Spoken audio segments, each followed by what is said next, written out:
Alright, welcome back to another episode of CWC. Coming out of round one, going into round two. This time I am joined by the one, the only, the misfit himself, Rodimus Prime. But I am Prime, believe that. Prime like Rib. And I am War Machine MJ. Now, last time, nobody fucking watched the first video. We got 0 views on that. Nobody fucking watched. Maybe if I bring my partner in crime, my boy, my brother, then people will watch. Oh yeah, definitely. Don't fucking leave me hanging. I'm sorry. Anyway, we're coming out of round one, going into round two. Fantastic start to this awesome tournament. Oh yeah, definitely. So, what do you say? Enough shit, chat, as we do this shit. My thoughts on the first round of Cruiserweight Classic. I mean, every match, with the exception of some, was pretty much fantastic. It was. I mean, the best match of the first round was the Gargano-Ciampa match. I mean, good Lord. We'll get to that in a minute. But MJ, what do you have to say about it? I mean, you definitely got exposed to more superstars, more countries actually. Like, more countries opened up, to wrestling. Like we got to see China, we got to see Norway, we got to see France, Iran, Italy, some other countries. Germany. Yeah, there was a German one. Yeah. We got to see more countries, we got to see more styles, we got to see more innovation. It's been fantastic. Is there a Canadian wrestler? Yeah. Oh, of course, yeah. Of course. I don't know why I asked that. But we got to see some names that are known around the pro wrestling circuit. Tajiri. No, he's a returnee. Oh. We got to see the return of Tajiri and Brian Kendrick, the Brian Kendrick. We saw Cedric Alexander. Cedric Alexander. Now, is he from ROH? Well, he was, but he's no longer with the company. Okay. His contract ran up. Well, I said ROH on the first episode, so I didn't know. His contract been ran up with the company. But we got to see some folks that are famous around, like T.J. Perkins.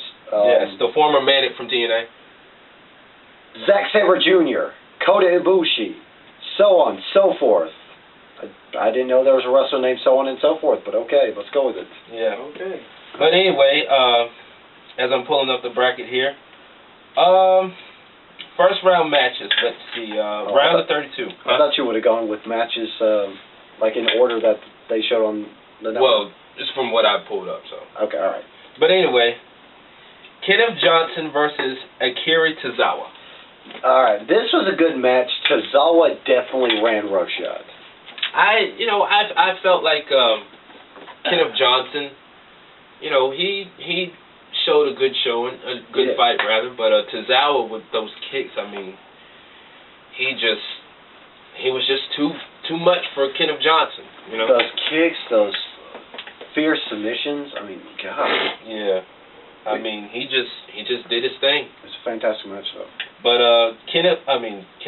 Akira Tozawa got the win. 9 minutes 46 seconds, so he's moved on to the second round. We're not going to bother with the ratings because this tournament was fantastic already. Moving on, Jack Gallagher taking on Fabian Aichner. Now, Fabian Aichner, the joke is, for us, he's Italian Cesaro. Yeah. But all kidding aside, he is fantastic.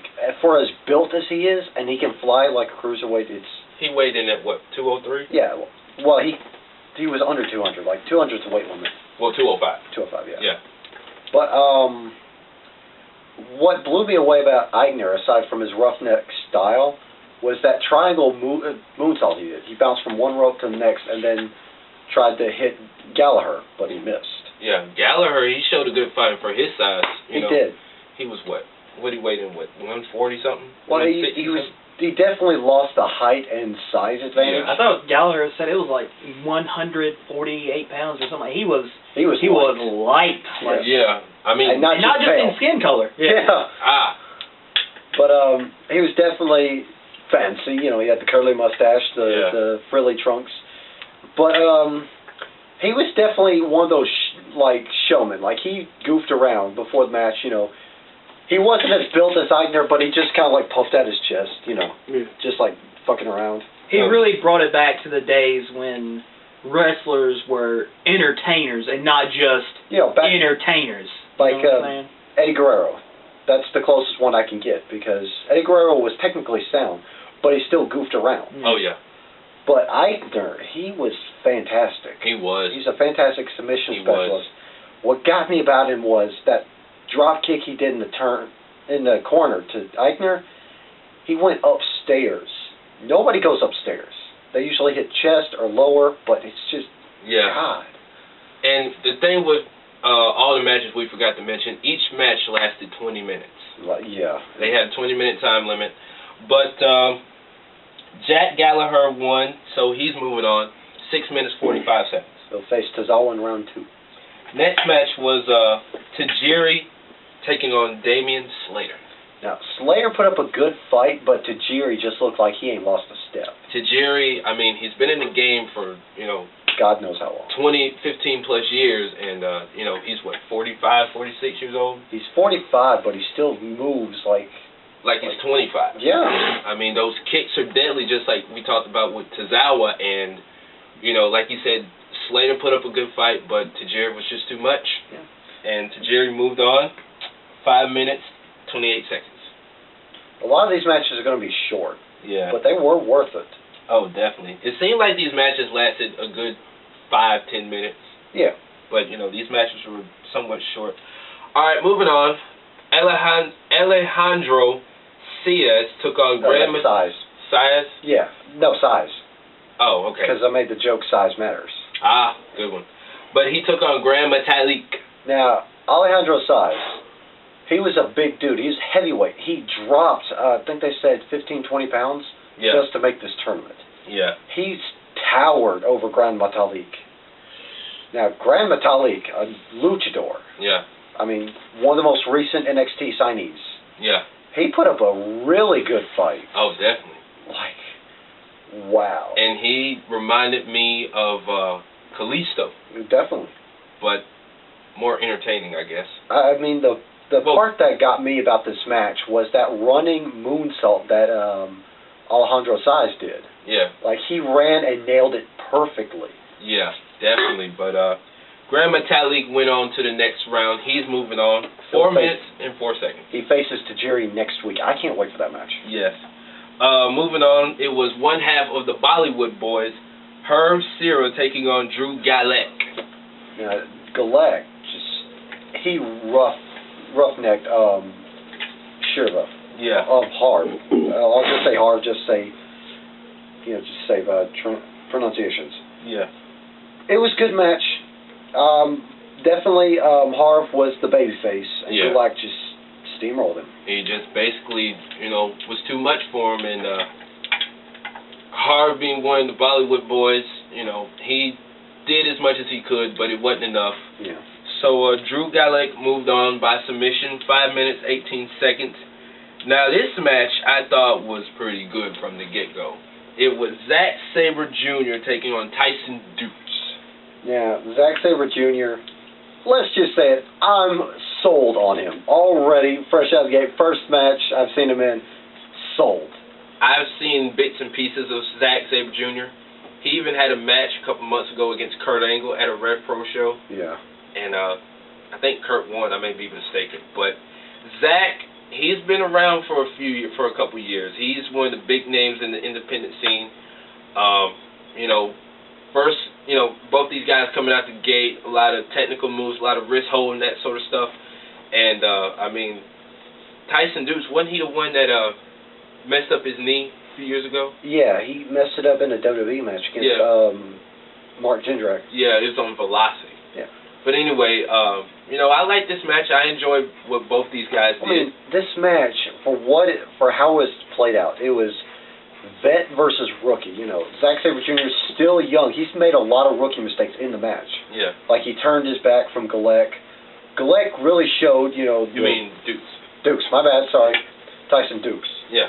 Turned his back on him, and Dukes, he really showed that he's a vet, even though he's been out of the game for a while. Yeah, 20 years of experience. Yeah. In the business. And then the other part of this match was Clash of Styles. Dukes was roughneck. Yeah. But Zack Sabre Jr. They say he's technical, but he was a technical escape artist. Yes, definitely. Those counters he had for those technical moves were fantastic. Oh yeah. And Tyson Dukes gave up some size between him and Zach. Sabre Jr. was just definitely weary. Yeah. He's more like a lanky type guy. He reminds me of Drew Galloway. Yeah. So, Zach went on. He won by submission. He's moving on. He'll face, go ahead. Go ahead. I was going to say he's going to face Drew Gulak. Yeah. 8 minutes, 28 seconds. And I just got to say, Zack Sabre Jr. is fucking amazing. Definitely. You need to watch him. Do it. The one after that was Noam Dar taking on the other half of the Bollywood Boys, Gurv Shira. Now, for those of you who aren't familiar with Bollywood Boys are basically the big thing over in the Indian wrestling circuit. Yeah. Like they, popularity-wise in the ring, they're as big as the Young Bucks. Yeah. They're as popular. Yeah. But in their popular media, they're like John Cena big. They starred in movies, music videos, like everything Bollywood has to offer. They've met the late great Eddie Guerrero. Yeah. Which that's impressive. They've met Bret Hart. They've met some of the big names in wrestling. Oh yeah. And this match was definitely good. Noam Dar, like his motive, like the reason he came into wrestling was because he watched Brock Lesnar. That's a nice way to get into wrestling. Definitely. He said once he saw Brock, he was just hooked. And just like Gurv, Noam Dar was just too much. He was. He won with the knee bar. And I gotta say, that was a beautiful transition. Yeah. Like he set, Noam set on Gurv. He had both legs hooked. And as soon as Gurv kicked out, he didn't let go of one leg, got the knee bar in, and just like struck at the other leg, keeping it separated. Definitely. And like we said, he's moving on by submission.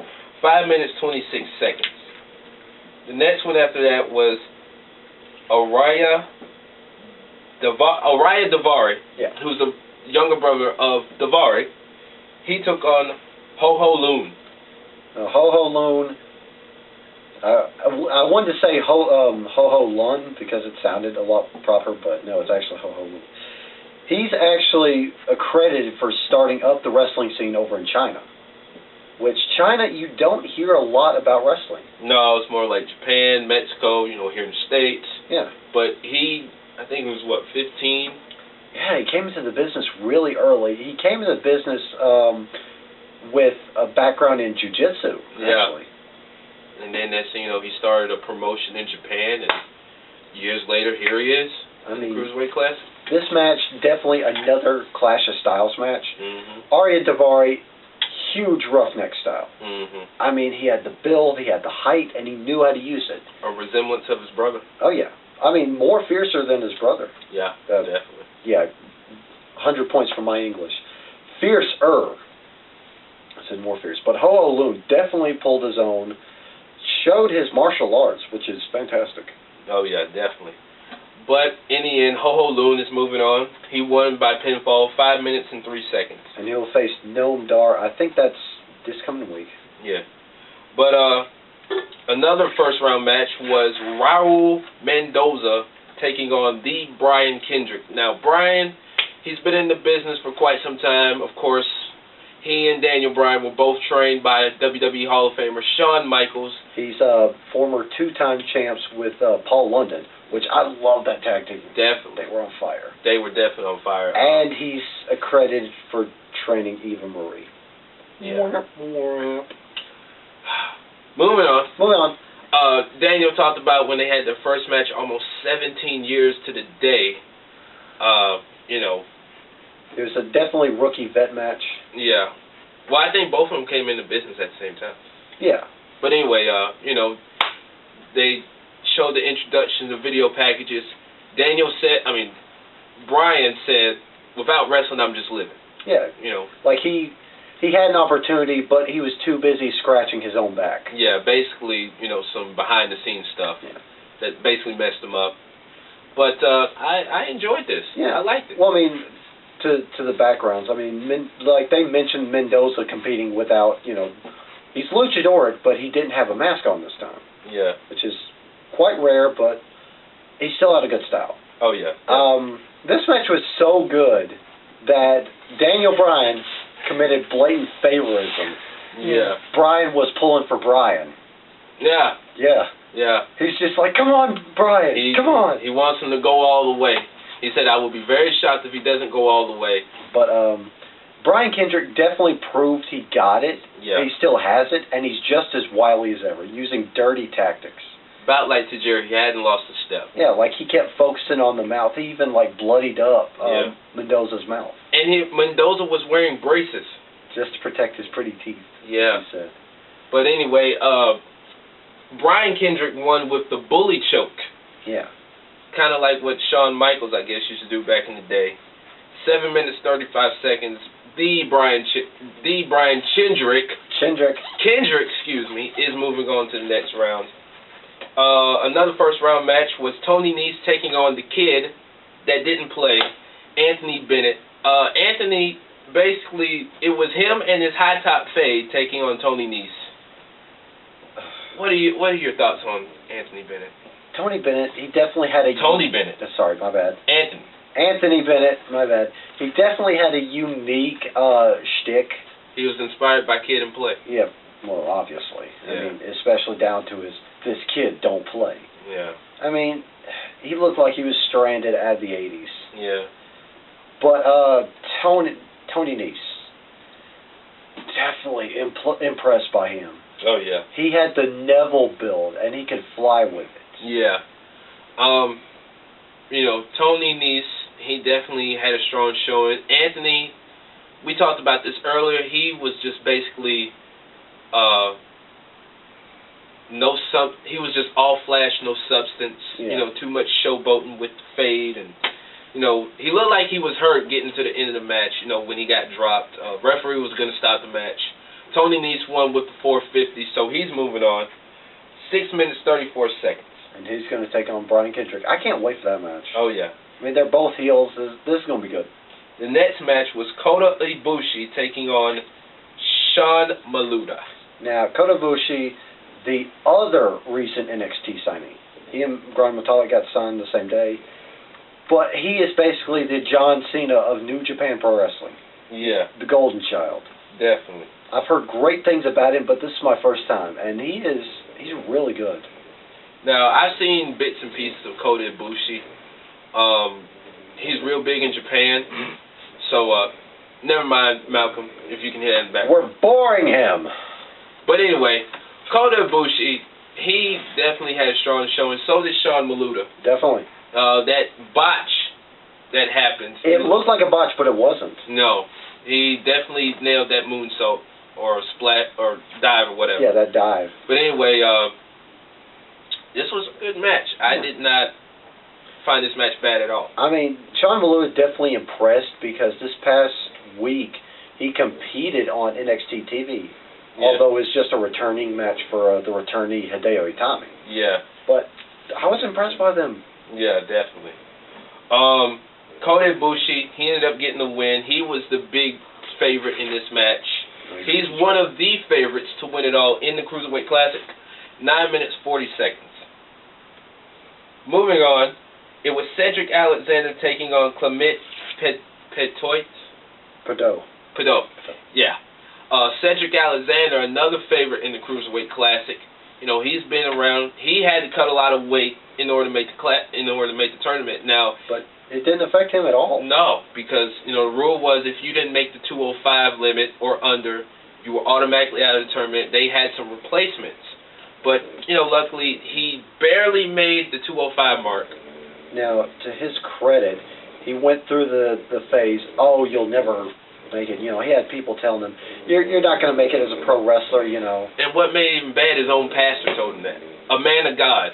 See, that's why I don't trust the church. I mean, they shoot down dreams. Yeah, I mean that's real. I thought that was real fucked up. Your own pastor tell you, "Hey, you're not going to make it in wrestling," and look at him now. I bet his pastor feels stupid. But Cedric Alexander did his thing. So did Clement. But Cedric is moving on to the next round, 5 minutes, 58 seconds.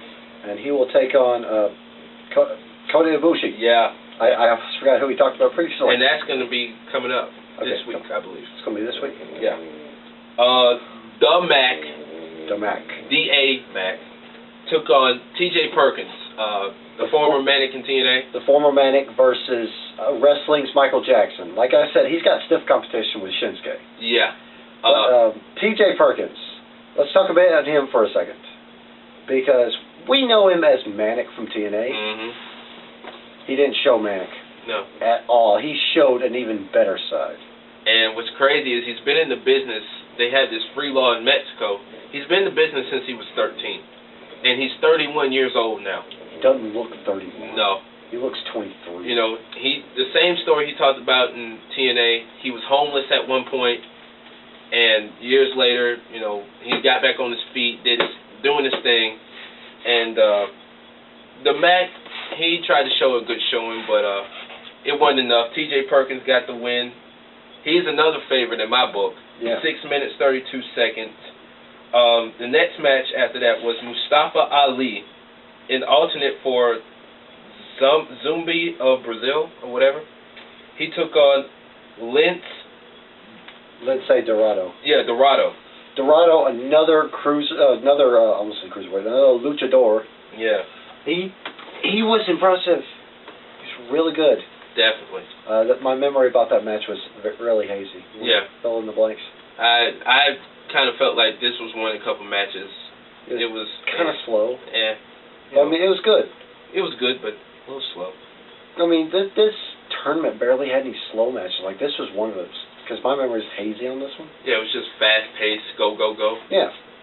But, you know, Lince Dorado is moving on 5 minutes, 55 seconds. And he will take on... He will take on T.J. Perkins. No, Rich Swann. What? T.J. Perkins. Oh, I thought you were running down the... Yeah, I'm getting to the Gargano Ciampa match last. Oh. Yeah. That's why I kind of scrolled down a bit. Well, what threw me off was Gargano Ciampa was before last on the tournament card. Yeah. Okay. I'm getting to that last. So he's going to take on Rich Swann, who, spoiler alert, won his match. But we'll get to that in a minute. Rich Swann took on Jason Lee. Now, like I said in the first episode, not to cut you off, I've seen Rich Swann before. He had a couple of matches on NXT. Yeah. On NXT TV, he took on Baron Corbin. Even though it was a squash match, he had an impressive outing. What do you think of him overall in his music? I could care less about his music. Like I said, he's like a more watchable version of his shtick-wise. He's like a more watchable version of No Way Jose. I like a No Way Jose. He reminds me of a watchable version, a more interesting version of R-Truth. R-Truth. I'm not saying that No Way Jose is boring. I'm just saying, like, if I had to compare it to, I like Rich Swann a little bit better.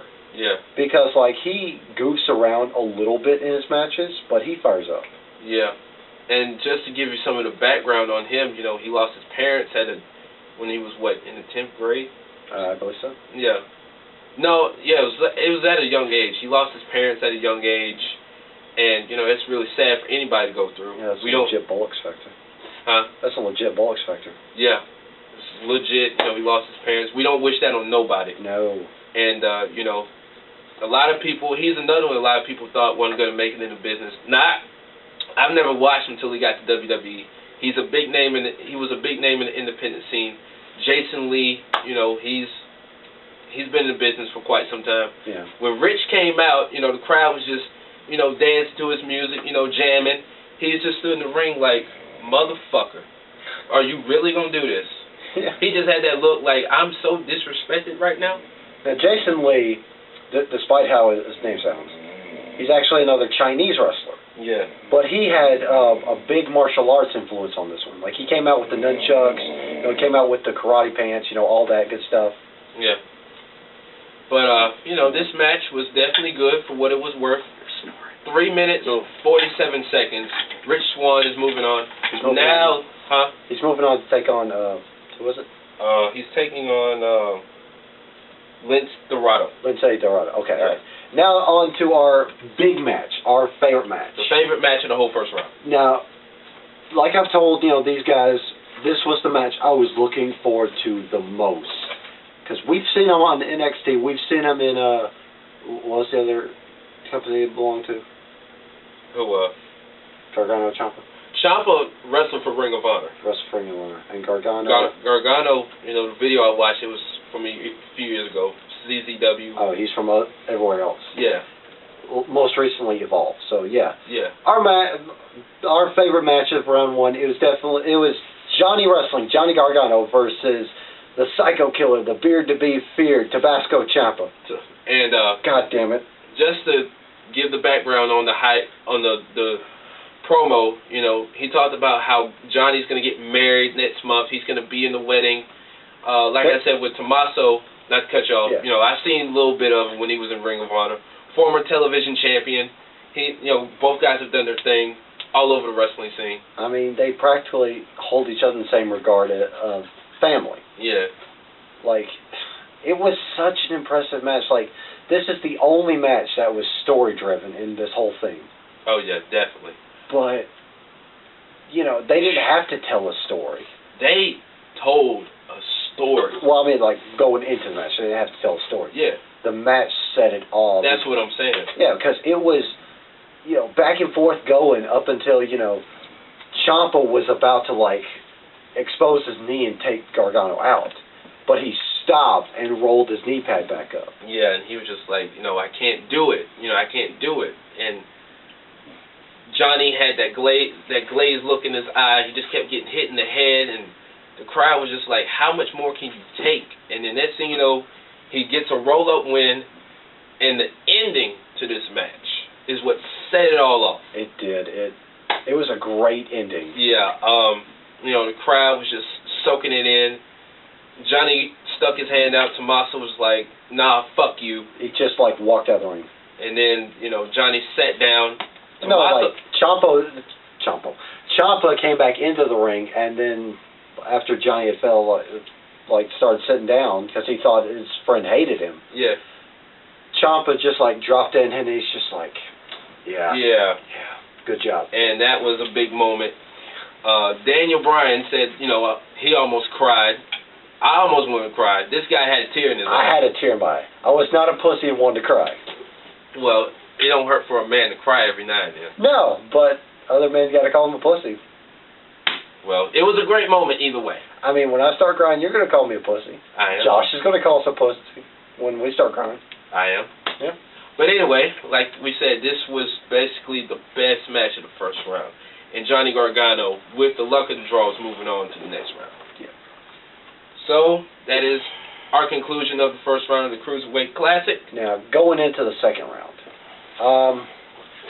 Second round is definitely going to be one that I can't wait to see. Oh, yeah. Because they're putting in more clash of styles. Like, the first match is going to be Tajiri versus Grand Metalik. And then huge clash of styles. You got Kota Ibushi taking on Cedric Alexander. I mean, that's going to be a good one in my opinion. Rich Swann taking on... TJ Perkins taking on Johnny Gargano. Rich Swann taking on Lince Dorado. Second round, we'll see what the second round has to offer. Now, given the Sweet 16, I've got a few picks to win it all. Right now, I'm sitting on Johnny Gargano, Kota Ibushi. Damn it, who are the others? Cedric Alexander. No, it's not Cedric. What are you talking about? Favorites to win the whole tournament. tournament. To win the whole thing. Oh. Perkins. Well, Gargano? no, I can't pick Perkins because he's in a match with Gargano next week. Yeah. Just to give some of my picks to win it all, Zack Sabre Jr. Zack Sabre Jr. is another one of mine. Cedric Alexander, Kota Ibushi, Johnny Gargano. Those are my four. Johnny, Kota, Zack Sabre. Zack Sabre. Ah, damn it. I hate it when this happens. My brain goes to mush. Tony Nese. I'll say Tony Nese. Okay. But those are his four. That's I have my four, but we shall, like I said, we shall see what the second round offers. All right. So. And that's going to do it for episode 2 of CWC. Just in closing, I sincerely hope that they make this an annual tournament. Yeah. Well, I think Triple H said it's not going to be a one-hit wonder. damn it, Hunter. I mean, Paul Levisk. Better follow up on that. Because they asked him on the bracketology. He said he hopes to make it a yearly thing. Just make it a yearly thing. That's all I'm asking. So far, he's got some of the best talent in the world. It's wrestling Christmas right now. Yeah. I mean, we're coming off the heels of Ultima Lucha, and we're still on board. Yeah. And then Lucha Underground coming back September 7th. Definitely. Season 3. Yeah. Can't wait. They're coming back for the 3 count. Yeah. Anyway, again, that's going to wrap it up for episode 2. Thanks for watching. It's either going to be me or both of us seeing you for episode 3. Yeah. On, who's going to be the Sweet 8 team. The Sweet 8. Elite 8. Elite 8. Yeah. Just basically like the NCAA tournament. Sweet 16, Elite 8, Final 4, blah, blah, blah. Final Four, Final Round 2. So yeah. I guess. Yeah. He's Rodimus Prime. And I'm War Machine MJ. And we will see you fuckers next time.